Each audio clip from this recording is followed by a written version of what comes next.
ada sebagian, tidak semua, orang Kristen memilih tapi tidak dengan pertimbangan yang matang. Penelitiannya mengatakan bahwa mereka nggak tertarik untuk nyoblos. Kenapa ya? Karena ngapain gue ribet-ribet. Males juga gue milih ya. Iya. Ngapain gue milih?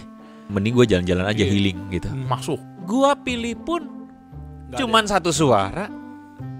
Nggak ada beda signifikannya. 200 juta orang berpikiran demikian. Terus yang milih siapa? Bener gak? Tapi coba lu pikir gak bahwa sebenarnya pilihan lu itu akan menentukan lu akan hidup kayak bagaimana di tengah negara yang kayak bagaimana. 5 tahun ke depan. Betul. Negara kita itu butuh pemimpin yang memang pada akhirnya punya ideologi. Tapi somehow kita membiarkan juga pada akhirnya orang-orang yang ada di eksekutif, pemerintahan dan sebagainya tidak diwarnai oleh anak-anak Tuhan. Untuk Indonesia.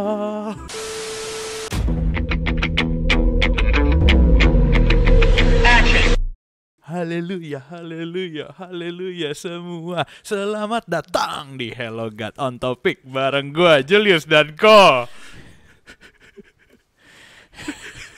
Nggak kuat. Tolong di disclaimer langsung segera. Oke.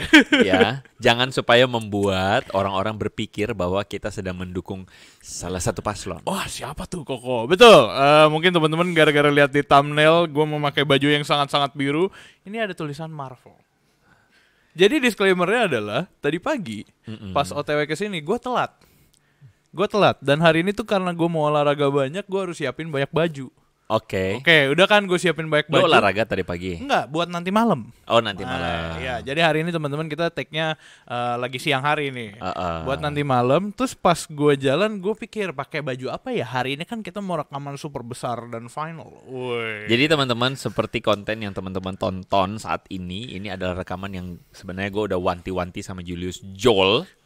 Kita harus bikin konten ini untuk mengedukasi teman-teman Hello God yang nonton video ini, bahkan mungkin teman-teman yang selama ini mungkin belum nonton, tontonlah ini supaya kita punya tanggung jawab moral, Jul. Tanggung jawab moral. Untuk apa? Memberikan sebuah insight kepada teman-teman yang bingung, bahkan mempertimbangkan untuk males milih.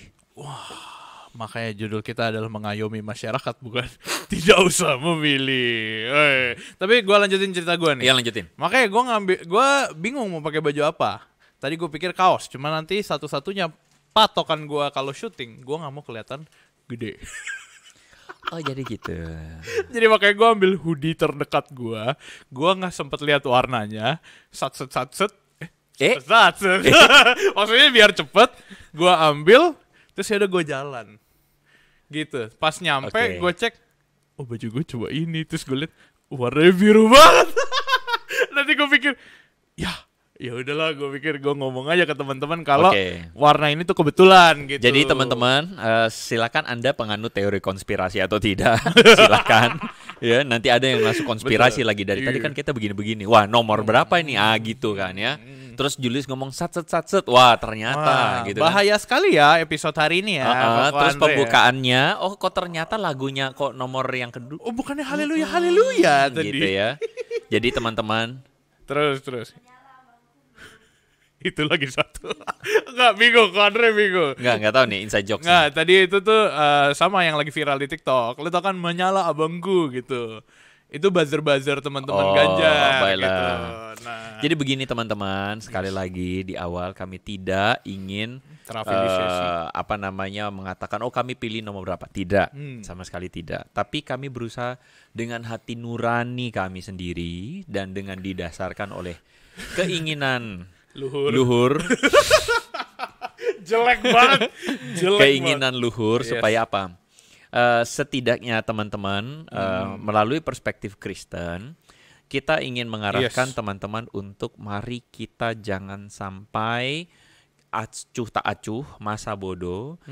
Itu yang pertama. Yang kedua, jangan sampai kita pun misalnya menentukan pilihan dengan pemikiran yang tidak bisa dipertanggungjawabkan. Jadi kita seperti judul hari ini, kita akan segera beberapa hari lagi akan memilih ya. Kita akan jadi pemilih. Ini hari Sabtu, Minggu, Senin, Selasa, Rabu. Kita akan jadi voters 4 hari. Jadi teman-teman minta tolong untuk membagikan video ini juga kepada kalangan kita, di luar kalangan kita nggak apa-apa juga sih kalau mau nonton. Di kalangan kita supaya bisa memilih dengan benar, ya, memilih dengan benar. Apalagi khususnya sekarang kita kan diperhadapkan dengan 3 pilihan yang dimana banyak orang pilihannya beda-beda, terus kita juga punya pilihan beda. Mungkin kita sendiri sekarang juga masih bingung, kita mau pilih siapa. Betul. Ada banyak di antara teman-teman yang gue ketemu juga masih bingung mau memilih yang mana. Bahkan ada mau memilih pilihan yang gue sendiri kayak, hah, lu mau pilih itu gitu ya. Tapi oke, anyway, sekali lagi kita tetap berusaha untuk membuat ini tetap jadi rahasia dan jujur ya. Jadi kita berusaha untuk tetap sebisa mungkin untuk kita berada pada pihak yang kita tidak memihak, kita juga tidak dibayar sama sekali begitu ya, dan kita juga tidak ingin supaya ini jadi alat politik gitu. Tapi orang Kristen harus berpolitik dengan takut akan Tuhan. Itu penting. Itu keren. Itu poin keren banget itu. Kok trace back dikit. Kita ini bukan konten pertama kita ya, bahas pemilu 2024. Pertama kita di Desember. Kalau kita udah bikin tuh teman-teman ya konten di Desember ya. Teman-teman pernah nonton 2 Desember, terus selanjutnya kita ngomongin yang pertama adalah kita sebagai generasi harus pinter-pinter, riset, kritis, cari tahu. Dan ya jangan sembarang ikut-ikutan. Nah itu kurang lebih gue rangkum tuh episode 1. Episode 2 kita juga ngomongin tentang gereja yang harus jadi sumber mendidik atau edukasi buat teman-teman yang saat ini juga bingung terus memilih yang benar tuh seperti apa. Itu episode 2. Dan hari ini episode 3 ini adalah klimaks final. Jadi ceritanya itu ya, waktu itu gue ada makan nih dengan mungkin salah satu politisi. Senior pastor, keren. Jadi kebetulan lagi makan, lagi ada acara, lagi makan dengan senior pastor, terus kemudian ngobrol-ngobrol, terus dia bilang gini, gue pilih nomor ini gitu. Wih, nomor 4 bukan? Julius Andre. Disclaimer berikutnya. Oke, disclaimer dulu. Oke, sebelum ingetin ya si pastor ini ya. Teman-teman, lagi rame nih gimmick di sosial media tentang salam 4 jari. itu tuh adalah tentang koalisi 1 dan 3 yang bergabung supaya dia berkoalisi lah. Makanya gitu, salam 4 jari gitu kan. Tapi sejak 2 Desember 2023 Julius dan Andre sudah mendeklarasi salam 4 jari, pilih Julius Andre. Gitu teman-teman. Jadi disclaimernya adalah teman-teman itu kebetulan. Jadi jangan kemudian mengatakan oh kami mengarahkan supaya pilih 4 gerakan 4 jari. Enggak bermaksud ya. Tapi gue agak khawatir atau mikir ya, jangan-jangan mereka yang bikin salam 4 jari itu nontonin kita. Jangan-jangan. Jadi kita mesti dibayar lebih nih. Wah, harus adanya royalti. Haleluya. Gimana tadi senior pastor? Jadi senior pastor ini bilang, gue pilih nomor ini gitu. Gue kaget dong. Oh kenapa gitu? Sebenarnya kaget nggak kaget. Kaget nggak kaget karena gue bisa menebak bahwa banyak orang Kristen juga masih memilih nomor itu. Sekian, iya. Gue secara pribadi sebenarnya tidak gimana-gimana juga, cuman maksud gue adalah sometimes akhirnya gue menilai bahwa orang Kristen ada sebagian, tidak semua, orang Kristen memilih tapi tidak dengan pertimbangan yang matang. Karena tidak dengan pertimbangan yang matang, karena mungkin memilih karena romantisme. Ya, maksudnya romantisme tuh gini. Romantisme tuh maksud gue gini. Pokoknya gue nggak mau beli motor selain merek H, misalnya, karena motor H pasti bagus. Harley Davidson, ya kan? Itu om gua ya, atau orang tua itu pokoknya bilangnya H, sedangkan emak gua fanatik Y gitu. Ada 2 pilihan yang berbeda. Itu namanya romantisme. Ya, fanatisme boleh, tapi itu lebih kepada romantisme karena merasa masa lalu ada semacam nilai kenangan atau apa gitu. Itu namanya romantisme. Padahal hari ini belum tentu H atau Y yang nomor 1. Belum tentu, ya kan? Dan belum tentu itu pun yang kita butuhkan. Sama Pilpres ini juga begitu gitu. Ada orang yang punya romantisme tertentu, akhirnya pilih karena ya udah itu aja. Gitu. Nah sebenarnya gue nggak terserah, itu pilihan Anda gitu. Tapi waktu itu kita ngobrol akhirnya. Gue ngobrol dengan senior pastor ini. Terus kemudian dia tanya, emang lu pilih yang mana gitu? Pilih yang bikin gereja gue makin gede. Anda. Oh, salah, sorry. Anda ya. Senior pastor ini terus? Akhirnya waktu ngobrol-ngobrol gitu, terus kemudian kita tukar pikiran. Gue bilang, gue punya pertimbangan ini dan ini, gitu. Dia bilang, setelah ngobrol-ngobrol, terus kemudian dia bilang, iya, pertimbangan lu masuk akal tuh, kata dia. Tapi gue akan pikirkan. Ya udah enggak, gue juga nggak paksa dia untuk memilih nomor berapa. Oh, gue paham situasi ya. Terus. Jadi gue nggak paksa dia untuk pilih nomor berapa, karena kan itu pilihan tiap orang ya. Sekali lagi ya teman-teman ya, itu pilihan Anda. Tapi pada akhirnya kita harus mempertimbangkan, karena gini, situasi konteks akan selalu berubah. Bahkan apalagi yang namanya politik ya. Iya, bahkan itu fluid banget. Politik itu fluid, hari ini jadi kawan, besok bisa jadi lawan. Dulu jadi lawan, bisa jadi hari ini kawan. Kenapa? Karena tergantung kepentingan politiknya. Dan kepentingan politik tidak ada yang salah, tidak selalu buruk maksudnya. Tidak selalu buruk Karena kepentingan politik itu memang harus disesuaikan dengan perubahan zaman. Wow. Ada garis besar utamanya, tapi pilihan-pilihannya itu harus disesuaikan dengan zaman memang. Kayak gitu sih, Jul. Nah, jadi kalau teman-teman perhatikan judul hari ini kan gak mau milih gitu. Gak mau milih Karena sebenarnya ini kita juga tujukan kepada, kalau tadi senior ya, gue ketemu juga nih dengan salah satu teman nih. Anak muda? Youth. Mungkin mau bilang youth yang gak ini, dia bukan kuliah, dia udah kerja. Oke, youth yang profesional. Tapi dia bilang begini, males juga gue milih ya. Iya. Ngapain gue milih? Jadi ceritanya dia tuh gak mau milih, dia bilang mending gue jalan-jalan aja healing gitu. Masuk tanggal merah. Libur tanggal merah emang. Tanggal 14 tanggal libur. Merah bro. Kejepit kalau lu ada jatah cuti 2 hari. Abis Imlek lagi. Ini kan sebenarnya kita, konten kita hari ini harusnya Kongsi Facai. Kenapa kita sudah tidak? Kenapa kita tuh? Stop. Itu nggak tahu tuh masuk atau nggak tuh. Gue nggak denger sih. Enggak, kok gue nggak ngomong juga. Oke, ya udah. Tapi kamu bisa baca. Oke, gue juga bisa baca. Tadi kameranya kamera mana? Kamera tengah bukan? Ayo kita kongsi Facai dulu. Oke. Kongsi Facai. Lanjut. Iya, kongsinya mana? Karena kalau gue nggak salah ingat hari ko Andre. Kok jadi takut? Punya kok kita tidak bikin konten itu ya? Oke, pemilu lebih baik. Oke. Sorry, sebelum lo lanjut. Gue potong, kenapa kita nggak buat? Karena gue tahu gereja-gereja pasti bahas. Iya juga. Iya. Ya sudah, nggak usah. Apakah merayakan tradisi Chinese New Year itu berarti merayakan tradisi berhala? Baik. Gitu. Mari kita lanjutkan. Yang penting ada ampau dan bau. Ini anak muda, temen gue, dia bilang mending gue healing aja, gue nggak usah pakai, gak usah ngapain juga. Gue pilih satu pun, menurut dia ya, ini sekali lagi menurut dia, gue pilih pun cuman satu suara. Nggak ada beda signifikannya gitu kan ya, dia bilang begitu. Tapi satu sisi ya, gue juga punya pemikiran itu dulu. Loh, gue cuma satu. Pemilih Indonesia ada 250 juta men. Nah pada akhirnya gue dapat hak suara ini satu kan. Terus ngapain gue milih satu juga nggak berasa. Cuman teman-teman pada akhirnya kalau ada 200 juta orang berpikiran demikian, terus yang milih siapa? Bener gak? Betul banget. Kita semua punya hak suara. Cuman begini, gue bisa tetap aja Jul kayak ya udah 199.999 diantaranya silakan memilih, gue nggak usah. Karena you know what, gini lah. Ada sebuah penelitian yang meneliti, ini bukan pada kasus di kita ya, tetapi pada pemilu di tempat lain, bahwa Gen Z itu punya kecenderungan untuk pragmatis. Pragmatis which is adalah? Pragmatis adalah mengambil apa yang works for him atau her. Jadi yang works for me adalah contohnya, ngapain gue jauh-jauh ke TPS ya? Ngapain gue ribet-ribet ya, mesti jalan ngantri-ngantri buat coblok-coblok gitu ya. Coblos maksudnya. Ngapain ya gue mesti ribet-ribet ya, mending gue sans aja di rumah main Mobile Legends gitu. Atau mending gue jalan-jalan lah kemana healing kan gitu. Mana yang works buat lu, mana yang nyaman buat lu.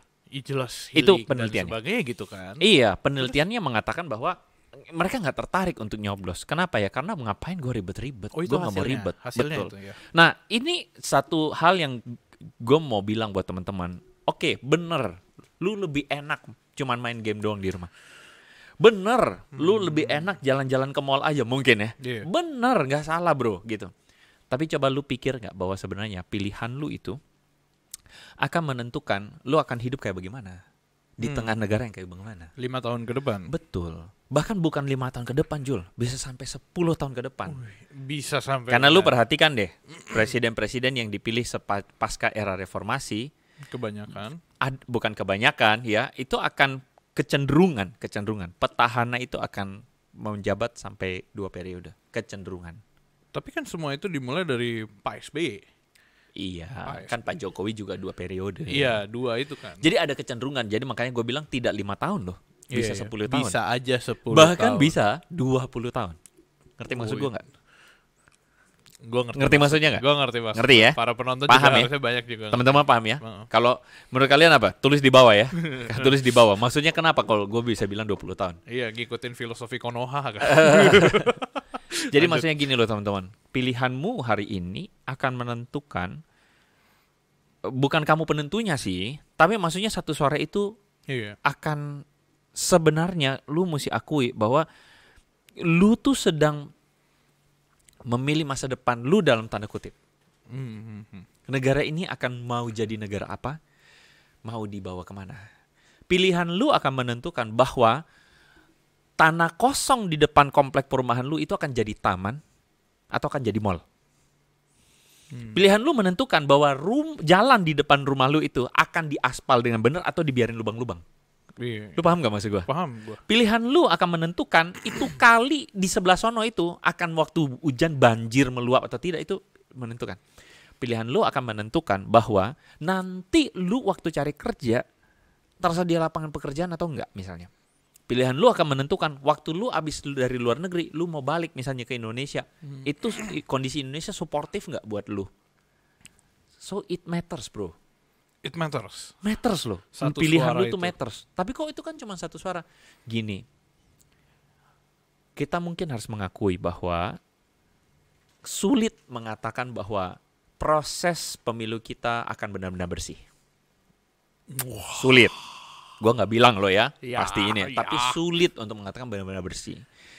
Dan satu suara kita itu bisa jadi loh ya. Tapi belum tentu, tapi bisa jadi akan bisa dialihkan orang gitu. Paham. Bisa jadi. Iya. Karena apa ya, kita nggak bisa pungkiri lah bahwa praktik seperti itu pernah terjadi. Jadi kalau misalnya lu nggak milih bro, atau sis lu nggak milih, hak itu satu dipakai suara orang itu lain. akan bisa diambil gitu.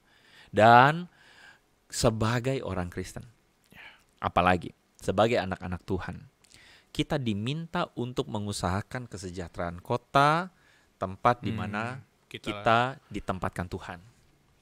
Surat Yeremia, ya, surat Yeremia kepada orang-orang buangan di Babel waktu itu, Yeremia mengatakan, doakan kesejahteraan kota dan usahakan kesejahteraan kota di tengah-tengah tempat di mana kamu aku buang. Karena kesejahteraan kotamu itu adalah kesejahteraanmu juga. Itu ayat itu kuat loh itu untuk ngomong sama kita. Itu isi hati Tuhan buat kita untuk supaya kita juga mengusahakan sama-sama kesejahteraan tempat di mana kita ditempatkan. Kalau lu ada di Indonesia, lu usahakan juga kesejahteraan Indonesia, karena kesejahteraan Indonesia juga kesejahteraan lu juga. Iya, satu sisi ini negara kita kan. Betul. Bukan negara mereka atau siapapun. Betul. Negara kita which is adalah semua Once orang. Once again gitu. Kita tidak sedang mau bikin apalagi negara basis agama, tidak. Kan negara kita multi agama. Tapi kita orang Kristen dipanggil punya tanggung jawab sosial. Nice, keren. Untuk apa? Untuk jadi berkat. Salah satunya itu hal kecil aja, nyoblos. Jadi tolong teman-teman pakailah hak pilihmu dengan baik, ya, dengan baik dalam arti tidak dipakai, tapi juga dengan bijaksana. Ya. Nah tadi kita ngomong tentang baik. Gua akan menggunakan hak suara gua, khususnya di tanggal 14 Februari nanti teman-teman, which is 4 hari lagi, gunakan hak suara lu untuk memilih. Nah pertanyaannya sekarang ada 3 pilihan. Gitu. Mau jadi petugas KPPS atau bukan? Bukan. Gue mau cukup datang. Viral tuh. Tahu. Gue cukup datang sekali, gue coblos, gue pulang. Terus udah gue nonton berita lah, gue lihat survei. Pasti survei udah ada gitu loh. Nah ini nih yang kedua ya. Ini lu inget ya apa yang lu mau ngomong tuh? 3 hal. 3 hal apa? 3 hal. Lu bilang apa tadi? Hah? Enggak ya? Enggak, gue gak bilang 3 hal, tapi lu lanjut dulu silakan. Gini ya. Tapi kok itu kan hasil survei udah ngomong si ini menang. Itu misal, survei itu, man. Teman-teman, pada akhirnya itu survei. Yes. Dan once again, survei itu akan berlaku kalau tidak ada movement. Jadi memang butuh movement, dan juga survei juga tidak ada yang benar-benar 100% mengetahui seutuhnya. Jadi maksudnya, tapi gue pilih kok gue sih pengennya pilih yang bukan seperti yang dimenangkan survei itu. Go ahead gitu loh. Makanya jangan bilang bahwa karena hasil survei udah pilih, karena udah mengatakan nomor ini yang menang, ya jangan gitu. Jangan kita nyerah dong kalau gitu. Oh karena ini yang menang misalnya gitu. Ya gitulah kira-kira. Nggak gitu ya? Ya artinya kalau gue milih toh survei udah bilang ini menang gitu. Iya. Belum tentu karena we never know. Survei dan elektabilitas itu ke dalam beberapa kelompok tertentu yang hasilnya itu tuh cuma cerminan yang nggak pasti. Betul. Cerminan yang nggak pasti, data-data yang beda-beda. Nah kalau nanti di 14 Februari itu kan bakal ngarah ke satu Indonesia milih dan perhitungannya tuh nggak 1 hari 2 hari teman-teman, bukan seminggu juga. Gue nggak tahu biasa perhitungan pemilu gitu berapa lama? Sampai sebulan. Karena itu kan ada laporan. Gue nggak paham juga sih. Nggak paham juga. Nggak paham juga. Tapi pokoknya adalah itu urusan pengelolaan atau manajemen dari KPU, itu bukan urusan kita. Yang penting urusan kita adalah kita harus betul-betul sebagai orang Kristen dengan hati nurani di hadapan Tuhan, kita melakukan apa yang menjadi panggilan Tuhan buat kita. Memilih dengan baik, menggunakan hak pilih dengan baik, yang kedua dengan bijak. Terus gimana dengan 4 hari ini dengan teman-teman yang mungkin masih belum menentukan pilihan? Nah, mari kita ngomong bijaknya. Oke. Tunggu, sebelum kita masuk ke sana, apakah Anda dan saya sudah menentukan pilihan? Gua udah cenderung sebagai host Hello God. Cenderung kalau gua sendiri udah cenderung tahu gua akan pilih siapa. Keren. Terus nanti teman-teman yang nonton DM ke Andre, kau pilih siapa kok? Gue ikutin pilihan lu deh. Gue akan ada di pihak yang kayak sampai pagi hari tanggal 14 gue tidak akan menentukan pasti siapa. Gitu ya? Iya. Yes, okay. Tapi gue condong ke siapa tuh ada. Iya. Tapi di kayak H-1 hari gue masih bisa ubah. Tapi lu jangan berubah gara-gara satu video doang atau satu berita doang lu. Video dan berita apa tuh kok? Misalnya. Terus kemudian ada capres yang mengatakan, kalau pilih saya maka kamu akan dapat gaji gratis misalnya. Keren. Itu muluk-muluk saudara-saudara. Gaji gratis. Kita ngomong bijaksana ya. Kita ngomong bijaksana, bijak memilih ya. Jadi gini loh teman-teman. Pertama, coba sekali lagi riset. Memang ini bukan barang baru ya. Kita nggak ngomong barang baru lah. Kita dulu juga udah bilang kan perlu riset. Iya, karena kita pilih jangan karena mak suruh gue pilih ini. Bapak suruh gue pilih ini gitu ya. Teman gue suruh pilih ini. Atau bahkan mungkin pagi-pagi ya sama si Blacky. Gue kasih Blacky ayo pilih kiri apa kanan nomor berapa. Blacky pilihnya nomor berapa. Blacky siapa? Blacky kayak Brownie kayak kucing. Milo kayak Mochi kayak siapalah begitu kan. Jangan pilih kayak begitu gitu loh. Tapi coba jangan Anda memilih kayak misalnya karena di kumisnya lucu, nggak ada yang kumis. Jenggotnya menggemaskan, gumusya. Itu maksudnya gue. Jangan pilih gara-gara itu, saudara-saudara ya. Jangan pilih gara-gara wah ini duduknya glendot duduknya ya udahlah ya itulah. Ya gue lebih kaget ternyata ketiga cawapres kita tidak ada yang berkumis. Iya dong. Itu sesuatu yang langka. Gue merasa gue punya kebanggaan tersendiri karena gue berkumis. Karena Anda capres nomor 4 gitu. Iya. Pilih saya. Kumislah nomor 1. Jangan pilih gara-gara itu, tapi pilihlah karena teman-teman coba lihat gitu loh. Program-programnya, janji-janji politiknya. Lihatlah yang janji politiknya masuk akal. Jangan pilih yang janji politiknya ngawur-ngawur gitu kan ya. Itu pertama. Gue rasa kita nggak perlu elaborasi terlalu banyak. Iya, itu biar teman-teman kita search aja. Gitu. Iya, Anda bisa nonton video kami yang sebelumnya soal nomor 1 dan nomor pilih yang mana? Bukan, videonya kan tiga capres. Nah ini 3 video gitu. Iya pas juga. Dong, Cengli dong. Ya nggak adil. Jadi kan ini video gitu. ketiga. Video final ketiga. ya? Iya final. Nggak usah dilanjutin. Gue tau arah lo mau kemana. Enggak ya.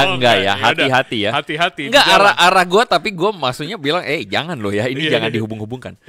Nah, yang kedua adalah coba lihat koalisinya. Ini penting. Koalisinya. Jadi koalisinya itu dalam arti ini dalam 1, 2, 3 ya. Coba lihat koalisinya. Koalisinya ini apakah koalisi yang sehat atau tidak? Iya. Begitu. Coba lihat lebih banyak mencari berita dan lihat track recordnya. Track record pemimpin-pemimpin ini punya track record yang baik atau track record yang buruk. Itu harus dipertimbangkan. Track record memang bukan segalanya.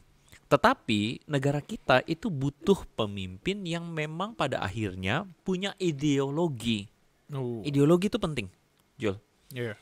Karena ya sebenarnya kita mesti mengakui bahwa setiap kita pasti punya ideologi. Iya.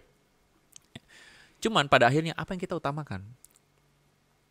Yang lu utamakan itu apakah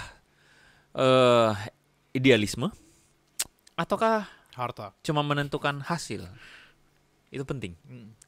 Pragmatis dalam bahasanya. Yeah. Kalau ada pemimpin-pemimpin yang kemudian mohon maaf ya, menggunakan segala cara untuk menang, maka bisa bayangin nggak ntar dia memimpin bangsa kita dengan menggunakan segala cara. Bagaimana? Nah itu kan mungkin perlu hati-hati. Iya. Gitu. Tapi kalau ngomongin track record, gue sempat ngomongin sama beberapa kelompok. Tadi kan lu sama senior pastor, gue sama teman-teman ada yang ngomong gini. Kalau ngomongin track record itu semua kan di masa lalu. Sekarang ya kan kita memilih untuk 5 tahun ke depan, which is masa depan nih.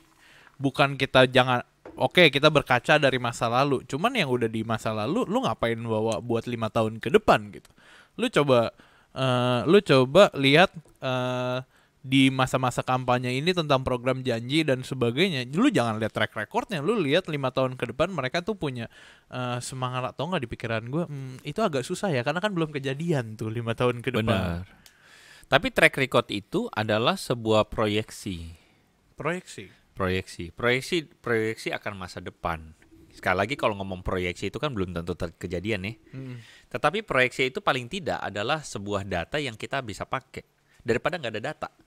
Oh masuk, iya benar. You get the point nggak? Lo harus ada patokan lah. Patokan gitu. Bahwa track record itu adalah bagaimana cara berpolitik dia, cara dia memimpin itu harus lu pertimbangkan baik-baik. Sekali lagi ya, kita bukan dijudge berdasarkan masa lalu kita. Dalam kekristenan kan begitu. Iya. Artinya gini, kita tuh ciptaan baru yang lama sudah berlalu. Yang baru telah datang. Gitu kan ya, itu Paulus kan bilang begitu. Yang Paulus ingin kasih tahu adalah di dalam Kristus orang dipulihkan. Tapi ingat, pemimpin ini betul bahwa ada kesempatan baginya untuk misalnya bertobat dan sebagainya. Itu betul sekali. Tapi siapa yang jamin?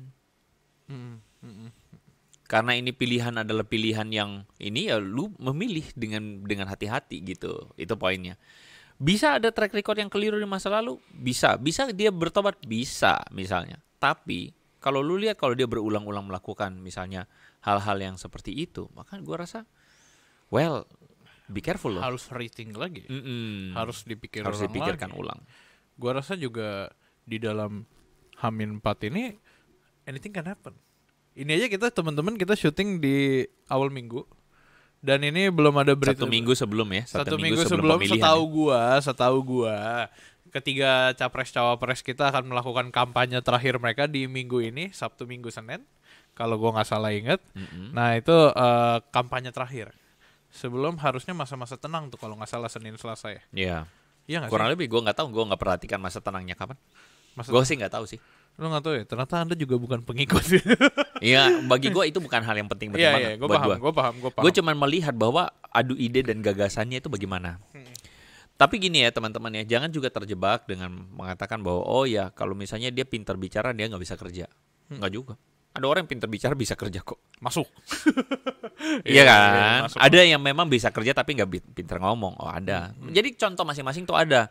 Pintar bicara bisa kerja ada. Pintar bicara nggak bisa kerja ada juga. Ya kan? Nggak pintar bicara bisa kerja ada. Nggak pintar bicara nggak pintar kerja banyak. Ketawanya puas banget. Itu kayak dia langsung pernah mengalami atau bertemu dengan orang itu. Aduh. Sorry teman-teman. Ya jangan terjebak dengan ini. Coba pikirkan dan kritisi semua. Iya. Kan kita di episode pertama kita belum tuh udah baca pres tuh. Ini 5 episode ketiga kita udah ngikutin 5 debat capres, kampanye-kampanye, janji-janji gitu dari ketiga capres. Nah itu teman-teman gue yakin tuh ada aja yang pas episode 1 nggak tahu mau milih siapa, udah tahu mau milih siapa, tapi akhirnya setelah mengikuti rangkaian itu semua berubah semua. Lu udah mulai tahu pilih siapa, lu udah misalkan berubah dari A ke B, itu juga bisa teman-teman. Nah dari 55 ini gue jujur ya, gue ngikutin kok. Gue ngikutin kampanye politiknya, debat capres gue ikutin 55-nya. Gue nggak tahu hati gue gundah gulana nontoninnya gue. Oke, gue mau tanya sama lo. Oke. Debat buat lu meter gak? Debat pertama seru. Gitu. Debat kan debat capres itu cuma 3 kan? Iya. 3 capres 3, wapres 2. Iya, 2 cawapres kan. 3 debat capres. Yang pertama seru. Yang kedua, astaga Tuhan, apakah itu debat gitu? Pak Anies, Pak Prabowo, Pak Ganjar. Saya tahu Bapak punya visi misi dan juga keinginan yang indah untuk Indonesia ke depannya, Pak. Tapi debat capres kedua, ya ampun Bapak-bapakku. ini keresahan dari hati gitu. Gue nonton sampai habis. Dari awal sampai habis tuh debat capres gue nonton. Kayak oke, gak apa-apa. Debat capres kelima gue melihat mereka bertiga menutup dengan sangat baik. Oke.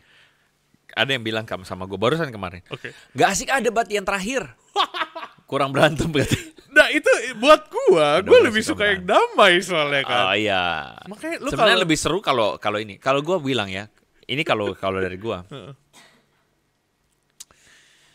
Bagi gue debat itu somehow, gue tidak terlalu peduli siapa yang menang debat.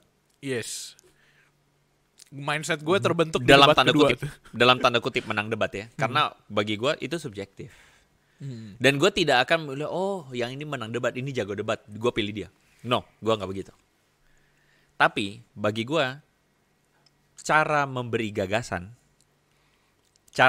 gagasannya kelihatan gagasannya apa, isi gagasan, dan cara dia mempertahankan gagasan itu penting. Tapi itu salah satu faktor. Gue lebih lihat cara mainnya. Kalau gue pribadi. Gimana? Cara mainnya dan cara menelurkan gagasannya, gue akan melihat pemimpin berdasarkan itu. Gue bukan lihat bahwa dia pintar debat atau enggak ya. Itu salah satu faktor. Yeah. Tapi bagi gue kalau misalnya dia kelihatan pintar debat, terus kemudian kayaknya no, itu bukan satu-satunya faktor buat gue. Bagi gue cara main itu penting. Karena cara main itu akan menentukan bagaimana pengelolaan negara juga. Dan cara bagaimana dia mengeluarkan gagasannya, bagi gue itu penting. Karena buat gue Indonesia butuh gagasan. Yeah. Gitu, Indonesia bukan pokoknya yang penting begini, yang penting begini. Gak bisa. Gitu loh. Gagasan itu penting. Dan cara main atau cara ini bagaimana menunjukkan gagasan, cara mengkritisi gagasan itu penting juga buat gue. Jadi gue gak lihat bahwa ini keren. Gue gak mau itu. Kalau gue pribadi. Gue lebih peduli dengan bagaimana dia, cara gagasannya, bagaimana cara mainnya, bagaimana dia menunjukkan tim sekelilingnya itu penting. Jadi gue nggak peduli dengan siapa menang debat. Kalau gue concernnya gue lebih peduli dari debat-debat ini. Satu, ya itu tadi ya mindset gue tuh kebentuk gitu. Gara-gara gue nonton debat, gue ngerasa kayak debat ini nggak boleh jadi patokan. Nggak boleh jadi patokan. Salah satu faktor boleh. Iya, salah satu faktor boleh. Salah satu pertimbangan dong. Tapi gue melihat debat terakhir tuh ditutup dengan damai. Baik ketiga capres tuh mereka benar-benar adu gagasan. Gue berasa walaupun di 5 nggak ribut ya teman-teman. Tapi di debat capres terakhir gue melihat kayak ini baru debat gagasan. Bukan debat saling serang, tapi gagasannya benar-benar keluar semua dan ditutup dengan baik. Iya. Oke, kalau lu nonton gue suka banget nih dengerin iklannya. Untuk Indonesia. Untuk Indonesia. Itu KPU hebat sih dia bikin lagu ya. Menurut gue bagus. Nah, cuman at the end of the day kalau kita balik lagi ke debat nih sebelum kita lanjut, adalah gue melihat mereka bertiga, kalau nanti suatu saat satu aja udah kepilih, apakah keduanya akan terus mendorong untuk membangun Indonesia? Ngerti gak maksudnya? Gue sempat kepikiran itu dan sampai hari ini masih menghantui pala gue. Salah satu aja yang kepilih nih, siapapun pemimpinnya, apakah mereka akan bertiga kerjasama untuk memajukan Indonesia? Semoga ya. Kalau menurut gue semoga. Itu menghantui gue sampai hari ini loh. Karena menurut gue kasian lu bertiga udah mati-matian bilang akan berjuang untuk Indonesia, tapi nanti pada akhirnya lu bertiga nggak akan bekerja sama untuk Indonesia. Gila, gue kayak politikus banget ngomong. Untuk memaksa semua orang bekerja sama itu menurut gue sulit. Gue nggak pakai kata mustahil sih, tapi itu akan sulit. Kenapa? Karena masing-masing orang pasti punya kepentingan. Kita nggak bahkan jangankan ngomong sekuler ya. Bahkan di dalam kekristenan misalnya, atau dalam lembaga institusi Kristen misalnya, orang-orang pasti punya kepentingan, Jul. Dan kita nggak bisa mematok semua orang dewasa, semua orang bijaksana, semua orang rela berkorban, nggak bisa. Ya nggak? Jadi kalau kita bilang mengharapkan itu, kalau buat gue terlalu muluk-muluk. Gue tidak tahu hari depan, tapi gue cuma mau tahu bahwa hari depan penuh pengharapan. Cara membawa impian, visi ya, itu penting. Kalau lu jadi pemimpin gak ada visi mah.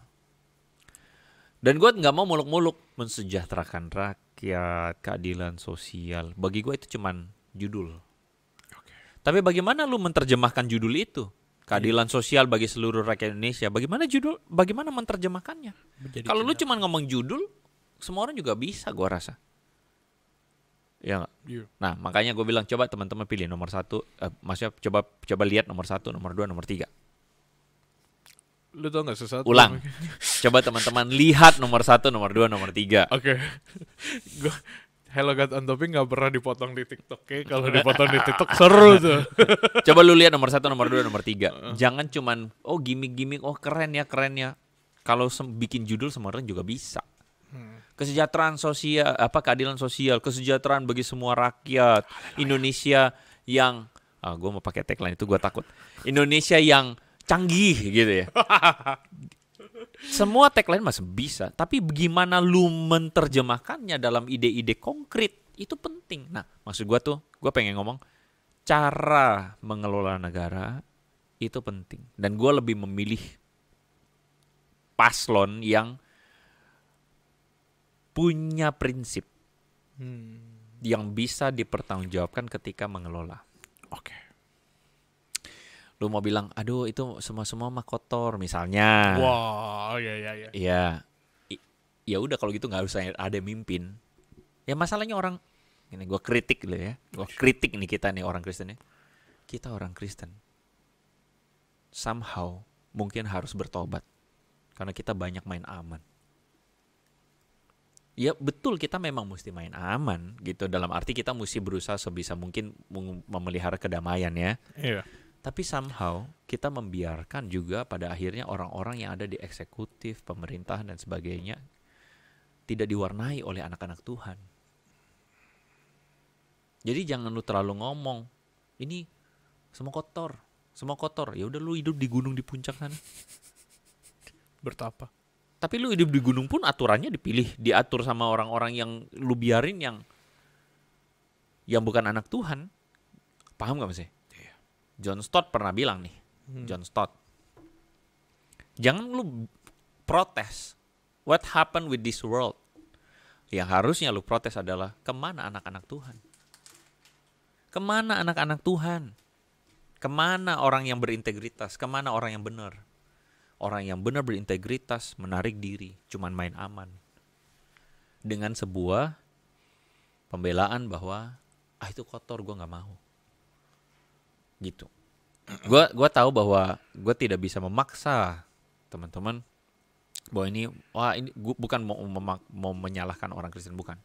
Tapi maksudnya ya udahlah, kalau gitu kita mesti mulai berubah. Gitu. Sudah saatnya. Yuk kita belajar untuk istilahnya juga memajukan Indonesia. Tapi di satu sisi gue pengen di kemudian hari lebih banyak anak-anak Tuhan yang takut akan Tuhan terlibat. Gitu. Bahkan gereja, gue juga berharap gereja memberikan edukasi politik. Yes. Bukan dijadikan alat politik ya. Tapi gereja memberikan edukasi politik.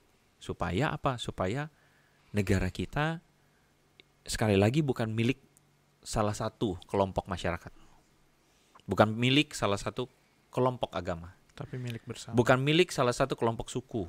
Tapi negara kita ini jadi milik bersama. Milik bersama. Gereja punya tanggung jawab moral untuk memberikan edukasi politik yang baik kepada jemaat, dan orang Kristen punya tanggung jawab moral untuk bersama-sama mengusahakan kesejahteraan Indonesia. Sudah saatnya kita anak-anak Tuhan turun gunung. Iya.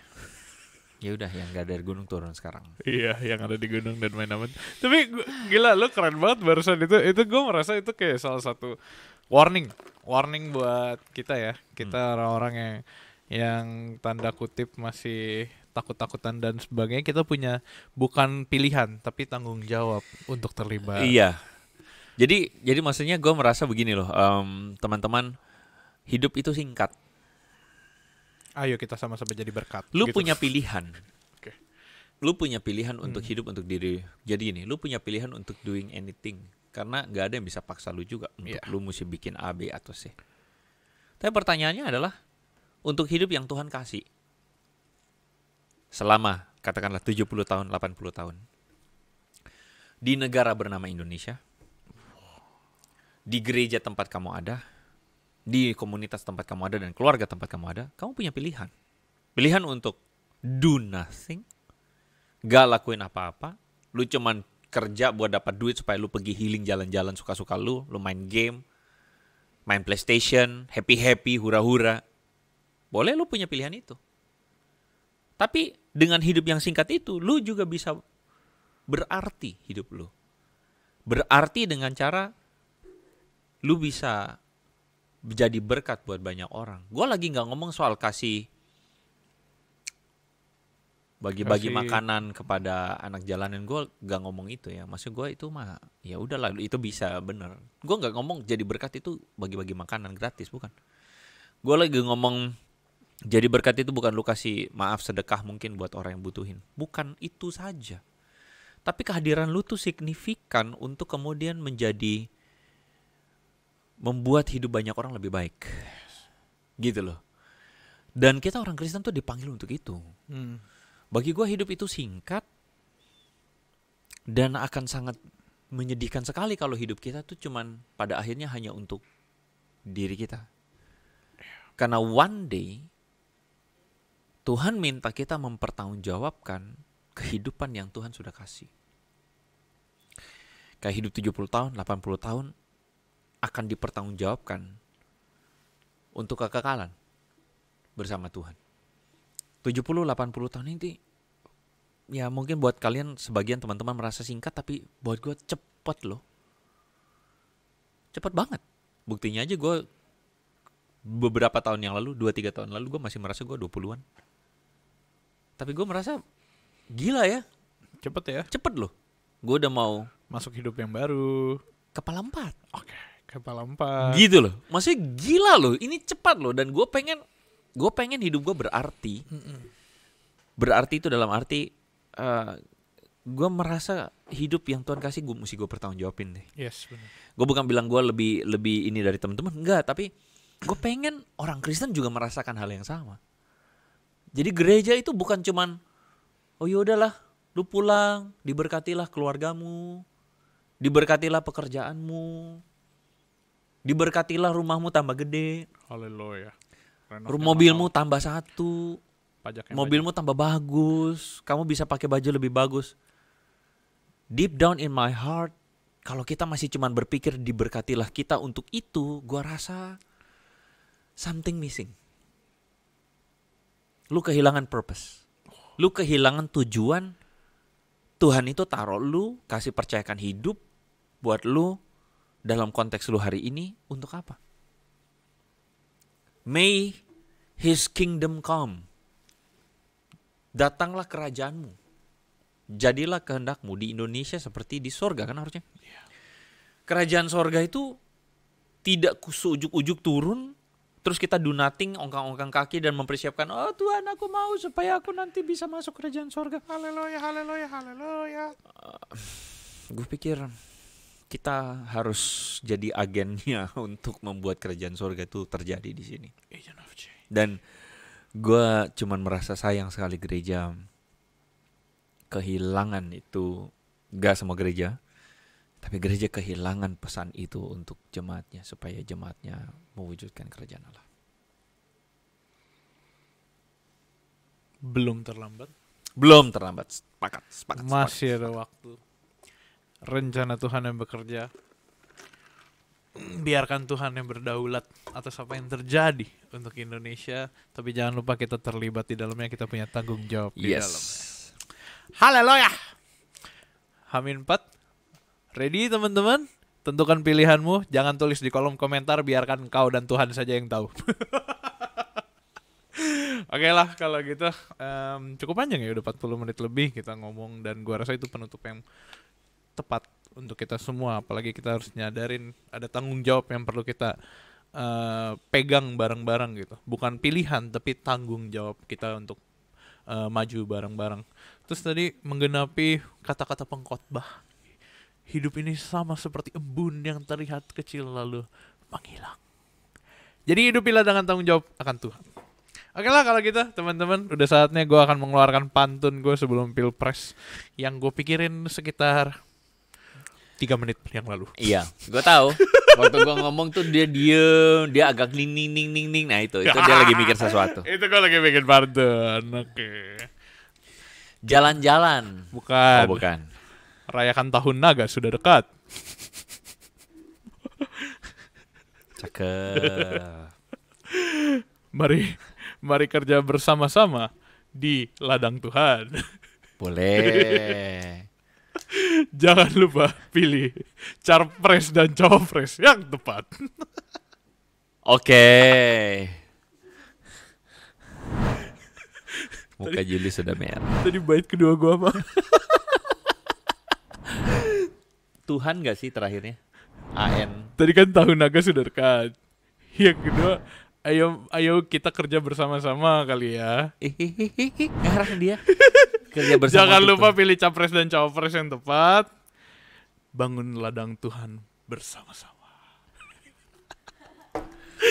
Oke, boleh. Oke, boleh. Kita kan harus menghargai ya. Iya, termasuk menghargai ketiga Capres dan Cawapres kita. Untuk gua tahu nggak mungkin ditonton, tapi untuk Bapak Anies, Bapak Muhaimin, Bapak Prabowo, Bapak Gibran, Bapak Ganjar, dan Bapak Mahfud, selamat berpesta demokrasi dan kiranya rakyat memilih presiden dan teruslah bangun untuk Indonesia.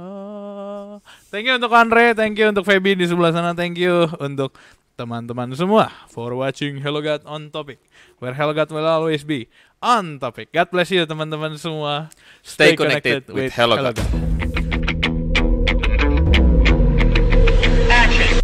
Gue hampir bilang stay connected with Indonesia.